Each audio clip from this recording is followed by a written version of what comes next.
রথের দিনই বেজে গেল দুর্গাপুজোর ঢাক।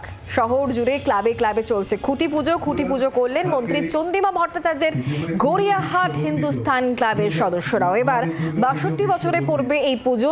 শেষ ১০ বছর মহিলারা রয়েছেন এই পুজোর দায়িত্বে। আজ খুঁটি পুজোয় চন্দ্রিমা ছিলেন একেবারে তার নিজস্ব ভঙ্গিতে। পাশাপাশি যোগ দেন সুব্রত বক্সী, সৌমনদেব চট্টোপাধ্যায়, দেবাশিস কুমার প্রমুখ।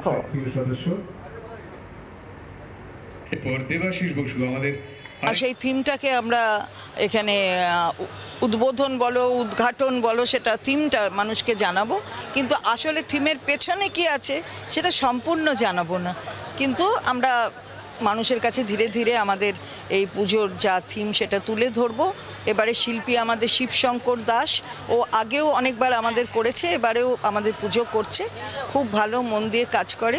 সুতরাং আমরা জানি যে এবারে আরও বেশি ভালো করে মানুষের কাছে আমরা তুলে ধরতে পারবো। এটা আমাদের 10 বছর হচ্ছে মেয়েরা পুজো করছে। বাংলার আওয়াজ, বাঙালির আবেগ, জি 24 ঘন্টা।